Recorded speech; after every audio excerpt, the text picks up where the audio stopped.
Bankless Nation, DeFi is under attack.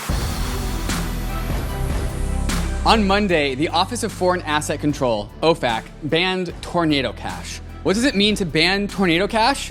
Well, I'm glad you asked because that's a really good question. Taking OFAC at face value, it means that they've added Tornado Cash to its specifically designated nationals list, a running tally of blacklisted people, entities, and cryptocurrency addresses. As a result, all US persons and entities are prohibited from interacting with Tornado Cash or any Ethereum wallet tied to the protocol. Those who do can go to jail. You can go to jail for touching Tornado Cash now. The reasoning behind this move?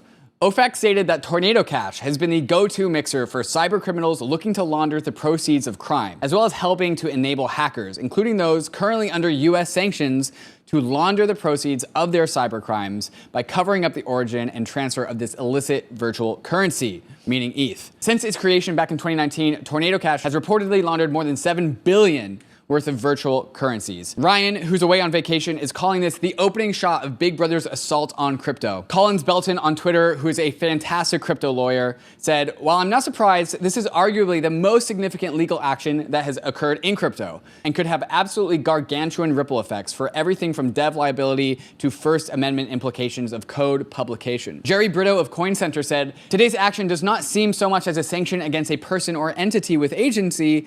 It appears instead to be the sanctioning of a tool that is neutral in character and that can be put to good or bad uses like any other technology." Bankless Nation, this is a very special edition of Bankless. We're bringing you a new format today on the show. These two individuals who I just mentioned, Belton and Jerry Brito, are interviewed in this episode. These interviews have been chopped up and edited into the various themes that this whole event has surfaced.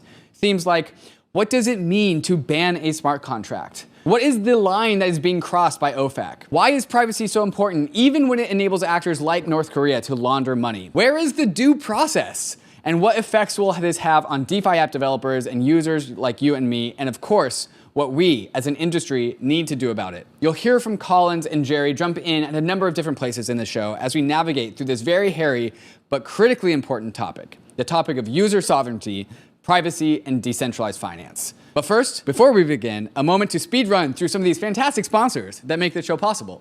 Rocket Pool is Ethereum's decentralized validator network where you deposit ETH and you get RETH in return, and you can take that RETH into DeFi. And if you run a node, you let other people deposit their ETH into your node, and you get to charge them 15% for staking rewards as payment for your node operating services.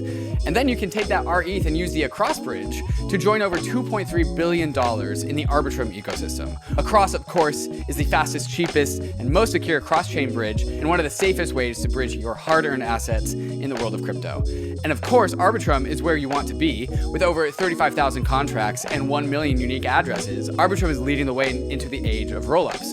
You know how I know these numbers? Because I watched the ARBITRUM's talk at ECC, which you should also go watch, but not before you're done watching this.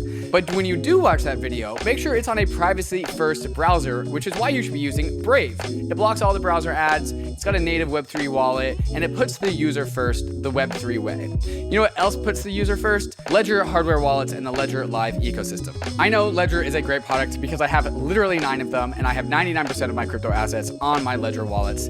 And the Ledger Live ecosystem is all you really need when it comes to living a bankless life, such as buying with fiat, swapping, and staking. But for the rest of you that are sitting on stablecoins because the market is scary right now, make sure you're using a decentralized bankless stablecoin. May I suggest DAI from MakerDAO, the most tried and tested stablecoin in existence. But with Maker, you don't have to hide your stables on the Ethereum layer 1. Maker is building DAI portals, so you can mint DAI natively across all the layer 2s, so you can make sure that your assets don't go down another 90%, but you still get to go do all the DeFi things across the L2 verse. Okay, first, we gotta start at the basics. What is OFAC and what did it just announce? Well, so OFAC is a division of Treasury, right? So it's the Office of Foreign Asset Control within the Treasury Department.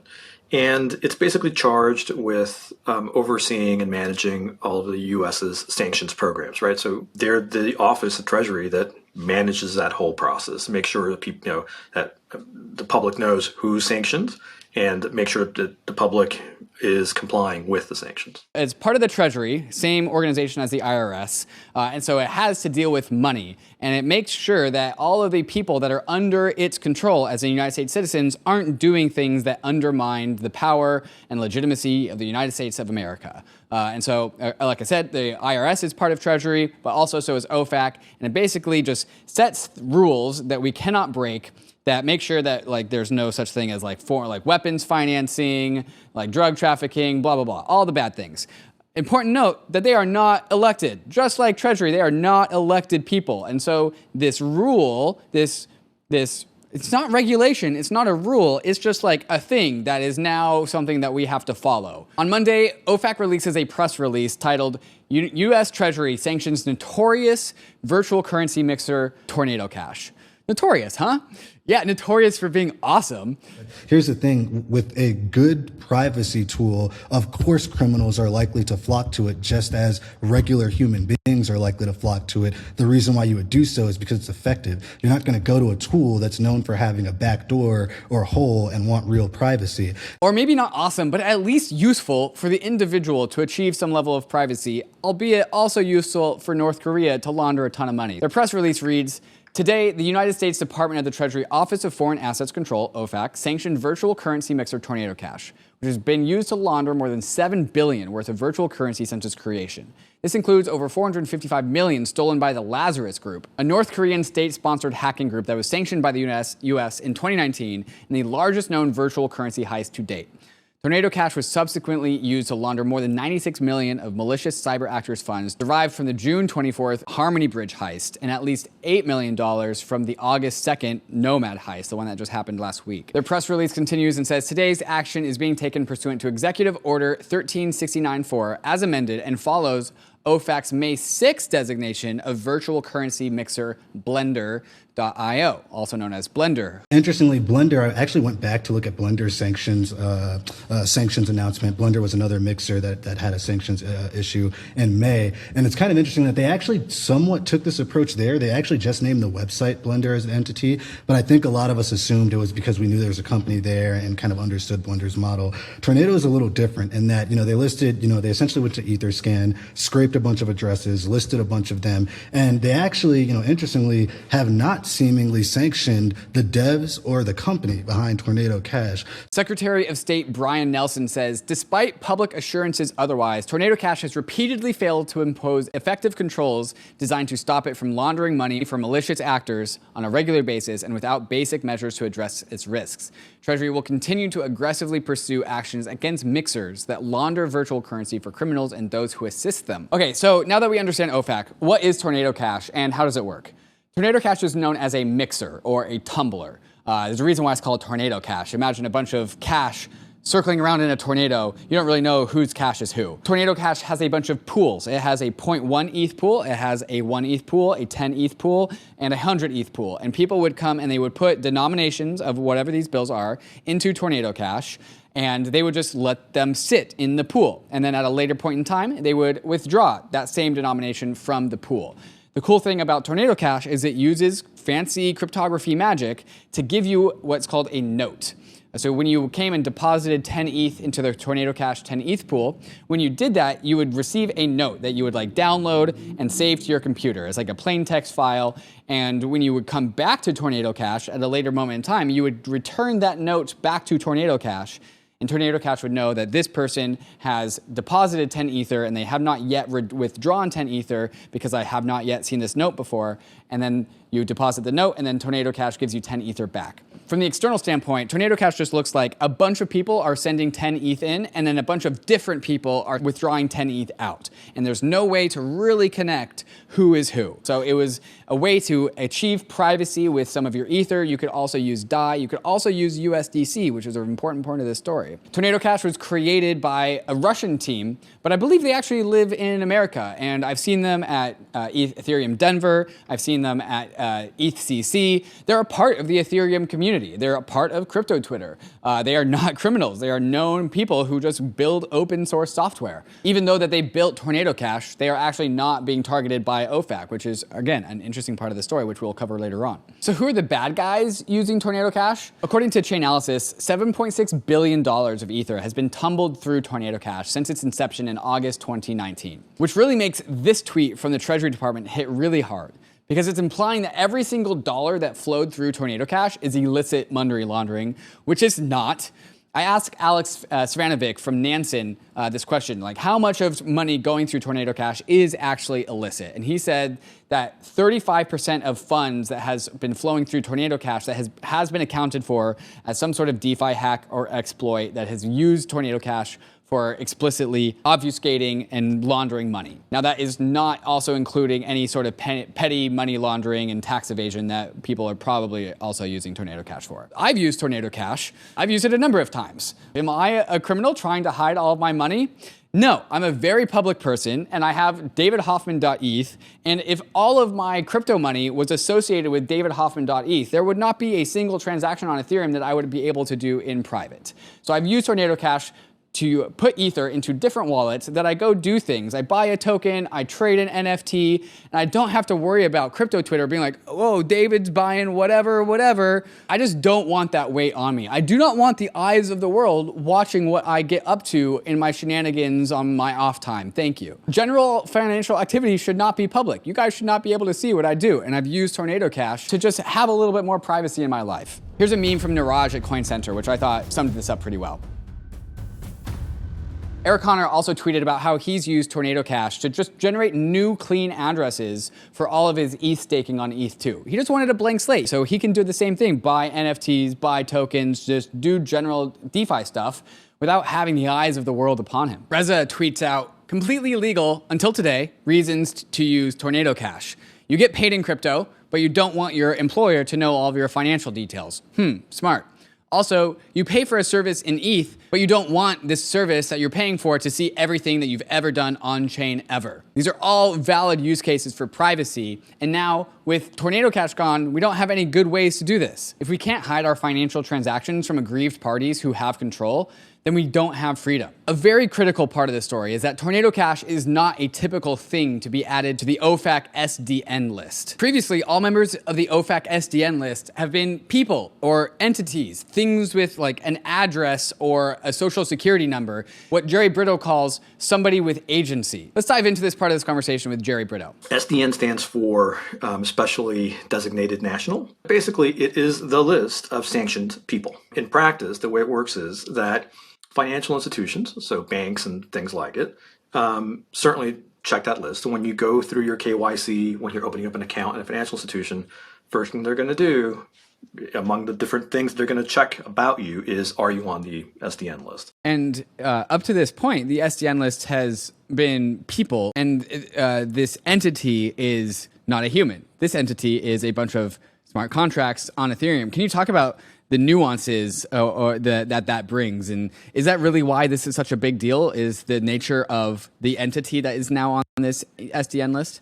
Yeah, basically at root, yes. I have not followed OFAC designations for decades to know that they've never designated a non-human, but as far as I'm aware, that is the case, right? Typically, when somebody's added to the SDN list, it's a person or a company or some kind of group. So somebody with agency, right? Somebody that you can identify as a person that you, with intents, with motivations, and somebody who you can decide, I'm not going to interact with this person. And we've seen in the past, a few months ago, when they sanctioned Blender.io, which was a mixing service, Blender.io was centralized. So it was a organization, right? What you have now with Tornado Cash is interesting because I think that they are, in some respects, identifying a group or a group of persons, but then they are also identifying smart contracts. And they're putting all these things together, but they don't go together, right? So it's really odd. They say that Tornado Cash is sanctioned, I'm not sure what that means. I think they could say Tornado Cash is a group of people. It's that provide a service, and so maybe we can get into that is. But for example, they list a website. So clearly, if they're sanctioning this website, and we can get to later also about why they're sanctioning it and what's the due process here, if any. But there's a website, and so clearly, if they're sanctioning a website, well, the website has somebody behind it.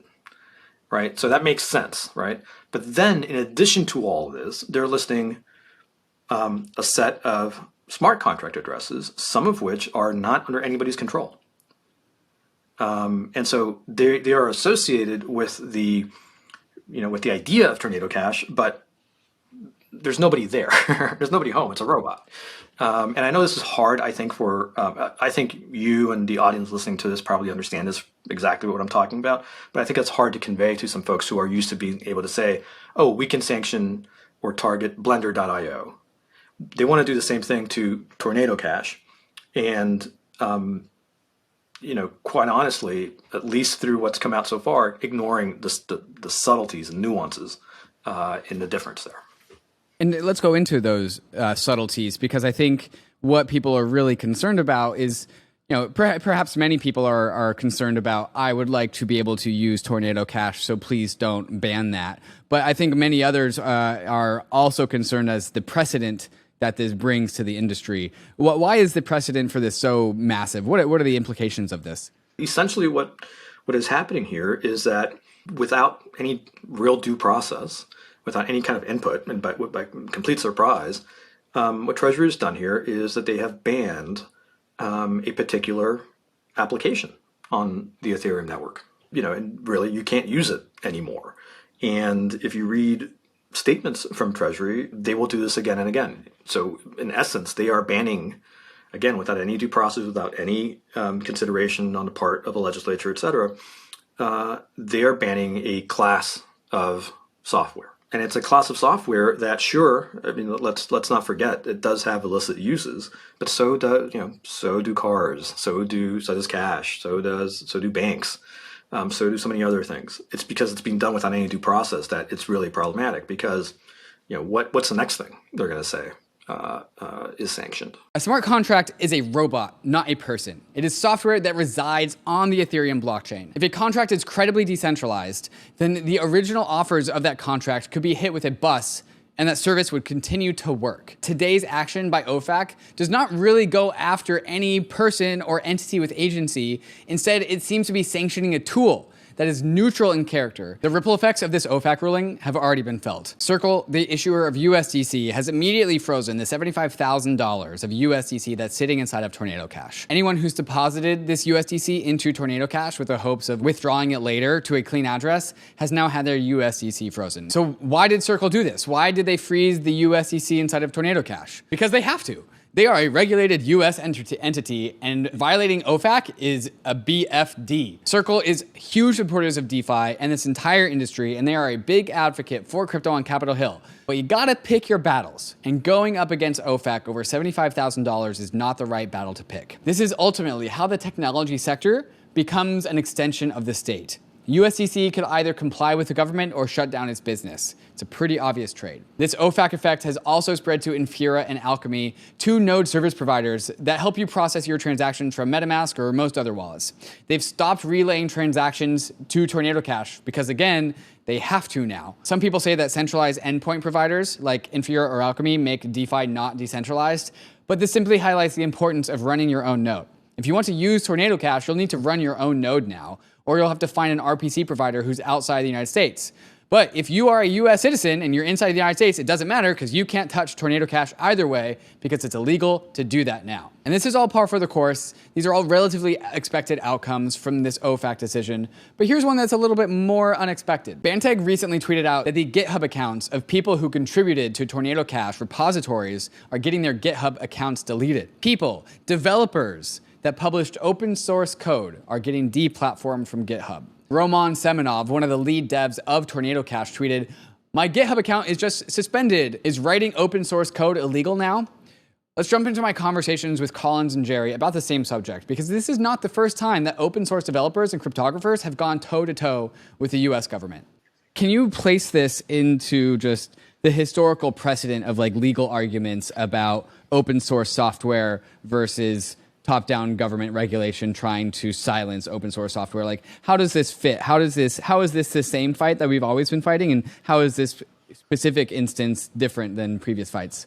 Yeah, it's similar but not the same. What you're referring to were the early crypto wars, where cryptography had always been considered a munition, meaning basically a national security defense type of thing that could not be exported, right? So the problem with that is that cryptography is ultimately just speech. The way that I think a lot of early pioneers in internet space, and especially the folks who were writing PGP, highlighted this was, yes, by putting it on a T-shirt, although I think that was more DCSS, which is the encryption breaking for DVDs. But what they did was that they printed it out as a book, and then they mailed it overseas. And they said, okay, so are you going to put me in jail for publishing books? And I think that is what put it into relief, such that the government dropped the case. Here, it's a little different because it's not that there is a prior restraint on speech where OFAC is saying you can't publish this kind of stuff, but they're clearly saying that if you publish this kind of stuff, we're going to ban it in such a way that nobody's going to be able to republish it, and nobody else is going to be able to use it. So that's going to create a chilling effect on speech.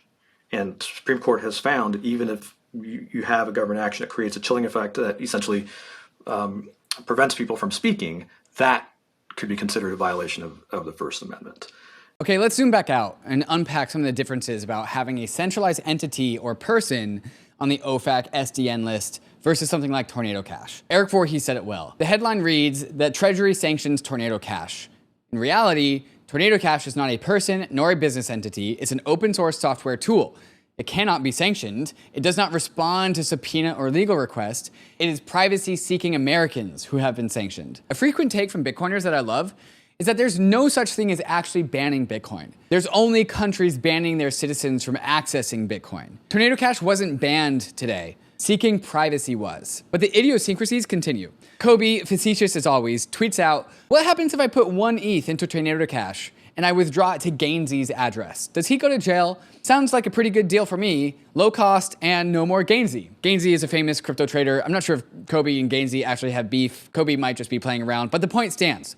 US Americans are not allowed to interact with a Tornado Cash contract, and that includes receiving money from it.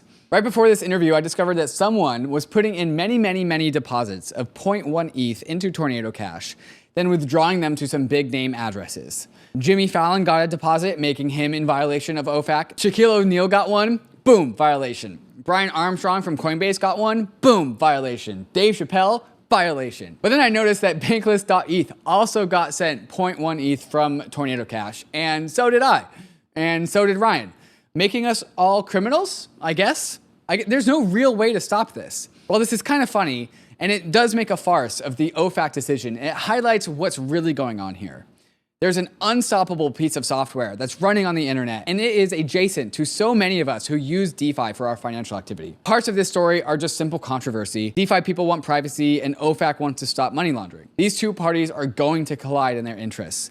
But the other part of this story is that we need better clarity and rules around stuff like this to even make them enforceable. Jerry from Coin Center says, "I'm supposed to report this to OFAC, that I've received this illicit money in violation of the OFAC rule." Well, I'm just not going to do that.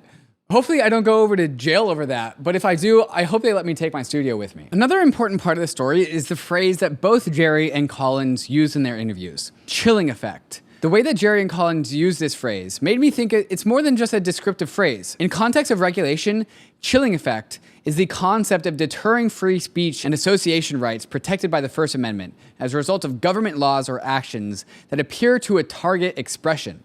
Let's listen in. Suddenly, we're in a world where open source tools may be subject to being placed on a sanctions list. And we've already started to see knock-on effects from this. We've got GitHub not just stopping the repos or removing the accounts of the main devs, but also people who've just randomly contributed to this type of, project. That type of chilling effect is, I think, going to be significant, not just for, crypto, but for open source software.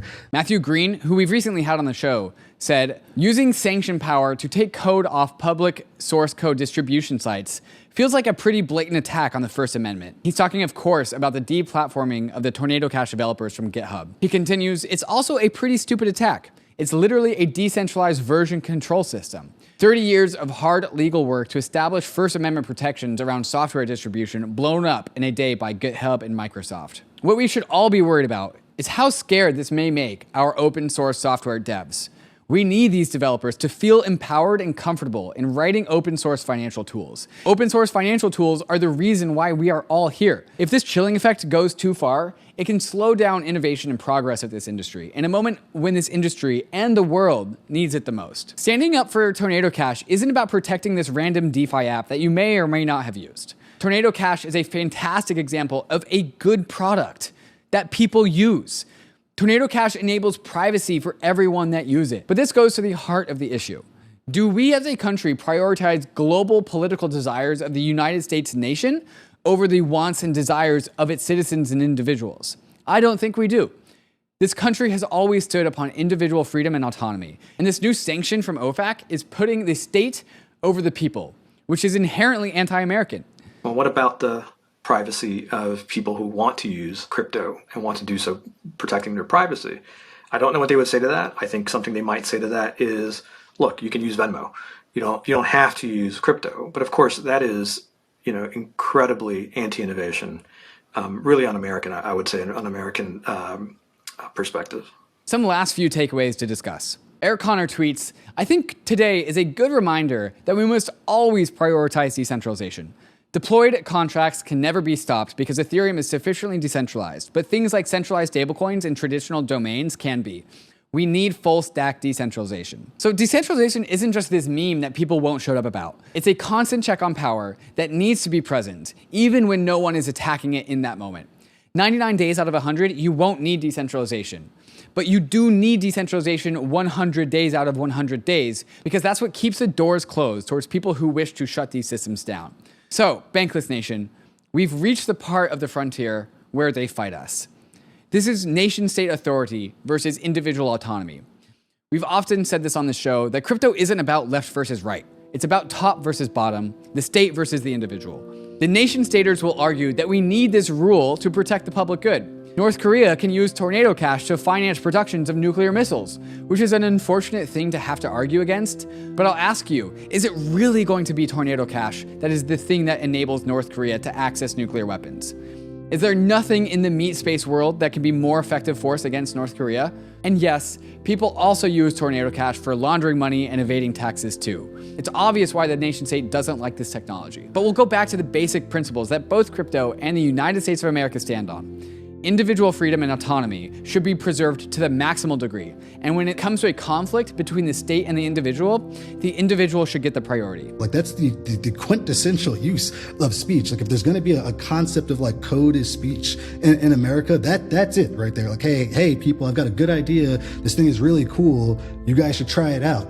That's it. Like, there's no business interest in it. So I don't really know when people are like, there's going to be, better, maybe we take the fight in a better time. Yeah, we'll have to pick and choose our battles. But being frank, I think, that's where I think you want to use as much firepower as possible. If we can't have access to basic privacy tools, it is the first step on a long dystopian road of not having access to anything. I'm aware of the slippery slope fallacy behind that statement, but when individual freedoms are given up towards nation-state control, it's really